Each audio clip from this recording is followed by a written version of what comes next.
یتیم ہو گیا ہے جو یہ عدل کا جہاں، یتیم ہو گیا ہے جو یہ عدل کا جہاں، زمانہ پھر سے عمر بن خطاب چاہتا ہے۔ ناظرین السلام علیکم رحمۃ اللہ وبرکاتہ۔ یکم محرم الحرام کو حضرت سیدنا عمر فاروق رضی اللہ تعالی عنہ کی شہادت ہوئی۔ حضرت سیدنا عمر فاروق رضی اللہ تعالی عنہ جیسا حکمران دنیا میں کوئی نہیں ہوا۔ اسی لیے مہاتما گاندھی نے ہندوستان کے حکمرانوں کو تلقین کی تھی کہ وہ حضرت ابو بکر و حضرت عمر کو اپنا آئیڈیل بنائیں۔ مہاتما گاندھی نے یہ بات اس لیے کہی تھی کہ حضرت ابو بکر و حضرت عمر نے مثالی حکومت کی، ان دونوں کے دور خلافت کی نظیر آج تک دنیا پیش نہیں کر سکی۔ مہاتما گاندھی کے بارے میں یہ کہا جاتا ہے کہ انہوں نے رام راجیہ کا خواب دیکھا تھا، لیکن مہاتما گاندھی کی سوچ تو کچھ اور ہی تھی۔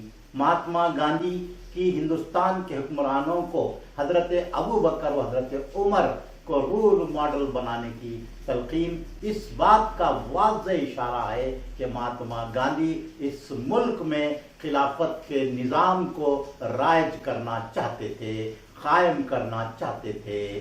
خلافت وہ نظام حکمرانی ہے جس میں حکمران کا کوئی پروٹوکال نہیں ہوتا، کوئی شان و شوکت دربار نہیں ہوتا، کوئی سیکورٹی نہیں ہوتی۔ حکمران عوام کا حاکم نہیں، خادم ہوتا ہے۔ امیر المومنین حضرت سیدنا عمر فاروق اعظم رضی اللہ تعالی عنہ 22 لاکھ مربع میل کے حکمران تھے۔ ان کی فتوحات سے مورخین آج بھی دنگ ہیں۔ حضرت عمر نے 3600 علاقے فتح کیے، لیکن آپ 17 پیبند لگی قمیض پہنتے اور درخت کے سائے میں اینٹ سر کے نیچے لے کر سویا کرتے۔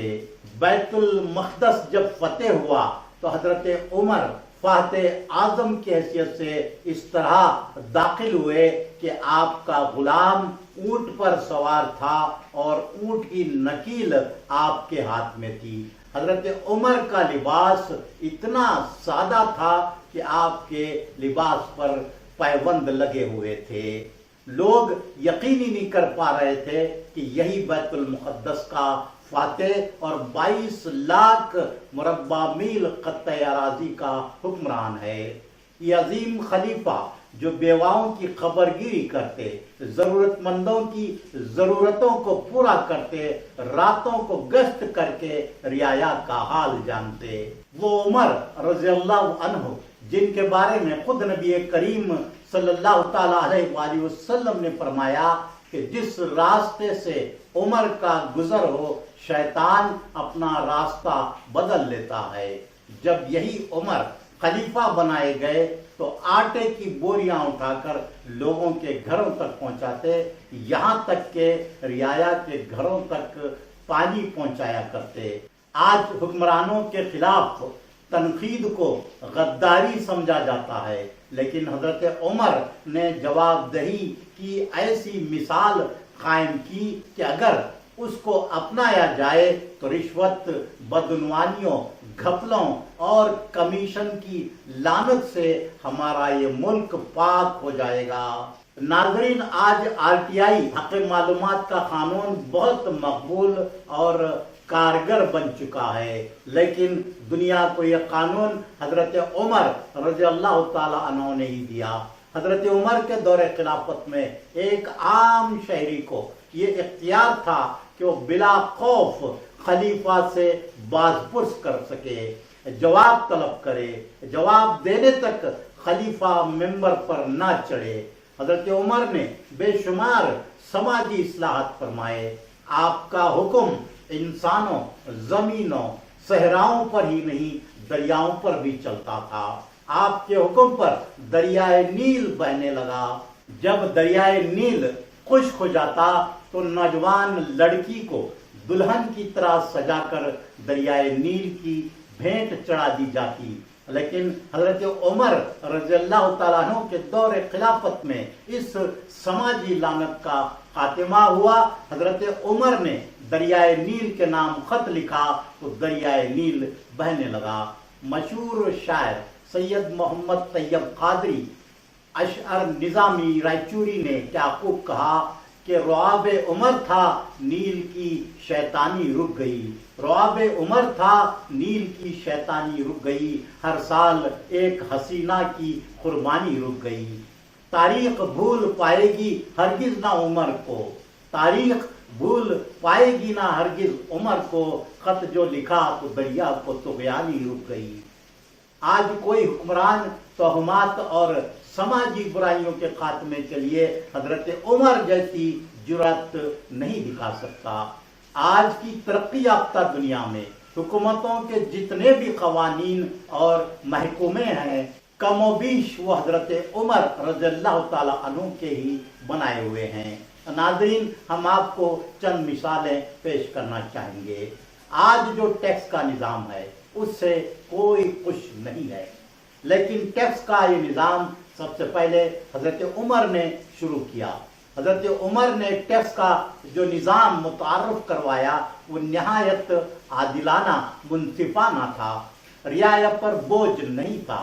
آج ٹول ناکوں سے بھی عوام گزرتے ہیں تو پریشان ہوتے ہیں، خوش نہیں ہوتے، لیکن حضرت عمر کے دور خلافت میں ٹیکس کا نظام کس قدر منصفانہ اور عادلانہ تھا، اور چوکیوں پر جسے آج ٹول ناکے کہا جا سکتا ہے کس طرح انصاف کیا جاتا تھا، ایک واقعہ ہم آپ کو بتانا چاہیں گے۔ دریائے فرات کے آبی راستے پر بنائی گئی اسلامی حکومت کی چوکی پر ایک عیسائی تاجر نے محصول ادا کیا، ٹیکس ادا کیا۔ جب وہ اپنا سامان تجارت فروخت کر کے دوسرے سامان کے ساتھ واپس ہو رہا تھا تو چوکی کے نگران زیاد ابن حدیر رضی اللہ تعالی عنہ نے اس سے دوبارہ محصول ٹیکس ادا کرنے کا مطالبہ کیا۔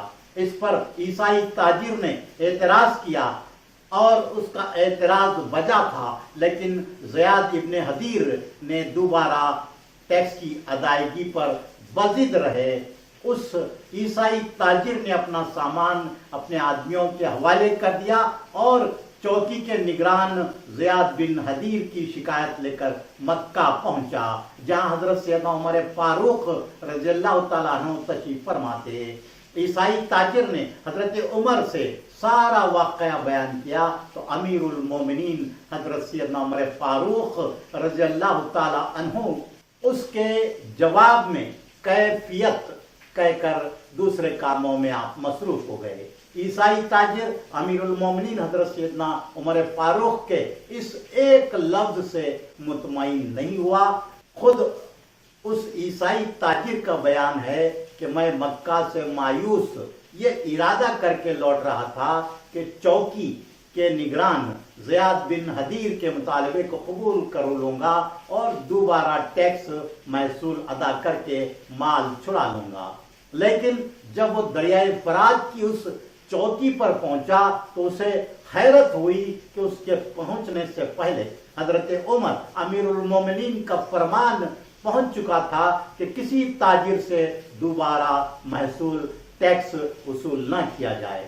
وہ عیسائی تاجر اتنا متاثر ہوا کہ اس نے اسی وقت اسلام قبول کر لیا۔ یہ اس عظیم حکمران اور وسیع رقبہ اراضی پر حکمرانی کرنے والے خلیفہ حضرت عمر کی طاقت تھی، جس نے دور بیٹھ کر ایک عیسائی تاجر کو دوبارہ محصول یا ٹیکس دینے کے نقصان سے بچا لیا، اور اس کا نتیجہ جو ہونا چاہیے تھا وہ ظاہر ہوا۔ یہی خلیفہ ہے جس نے بادلوں کو دیکھ کر اس سے اگنے والی فصل پر اسلامی حکومت کا حق نہیں جتایا، لیکن 22 لاکھ مربع میل پر اگنے والی فصل کا محصول ٹیکس راست بیت المال میں پہنچ جایا کرتا۔ اس عظیم خلیفہ کے رعب و دبدبے اور انصاف پسندی کے سبب مدینہ سے سینکڑوں میل دور قیصر و کسریٰ کو اپنی زمین ہلتی ہوئی محسوس ہوتی ہے۔ حضرت عمر رضی اللہ تعالی عنہ جن کی رائے کے مطابق نازل ہوئیں قرآنی آیات، جنہیں نبی کریم صلی اللہ علیہ وسلم نے فرمایا کہ جنتیوں کا آفتاب ہے۔ حضرت ابو بکر صدیق کے دور حکومت میں جب حضرت عمر قاضی بنے تو لوگوں کے اخلاق اتنے اچھے ہو گئے کہ مہینے گزر جاتے لیکن ایک مقدمہ بھی حضرت عمر کے پاس نہ آتا۔ آج ائمہ و مؤذنین کی تنخواہوں پر اعتراض ہوتا ہے، لیکن ائمہ و مؤذنین، مدارس و مکاتب کے معلمین، مدرسین کی تنخواہیں خود حضرت عمر رضی اللہ تعالی عنہ نے اپنے دور خلافت میں مقرر فرمائی۔ حضرت عمر کے دور خلافت میں پولیس کا محکمہ قائم ہوا، جیل خانے بنائے گئے اور عدالتیں قائم کی گئیں۔ آج کونسلر، کارپوریٹر بننے کے لیے الیکشن لڑے جاتے ہیں، لیکن شاید آج کے ہمارے کونسلرز، کارپوریٹرز یہ بات نہیں جانتے ہیں کہ حضرت عمر کی ہی مہربانی ہے کہ وہ کارپوریٹر، کونسلر بن رہے ہیں۔ حضرت عمر نے ہی بلدی نظام کو شروع کیا۔ آج کی حکومتوں میں بیواؤں، معذوروں، ضعیفوں کو معمولی وظائف دیے جاتے ہیں، لیکن یہ وظائف بھی حضرت عمر کے ہی شروع کردہ ہیں۔ بیت المال لاوارث بچوں، بیواؤں، معذوروں اور ضعیفوں کے گزر بسر کے لیے وظیفہ دیا جاتا تھا۔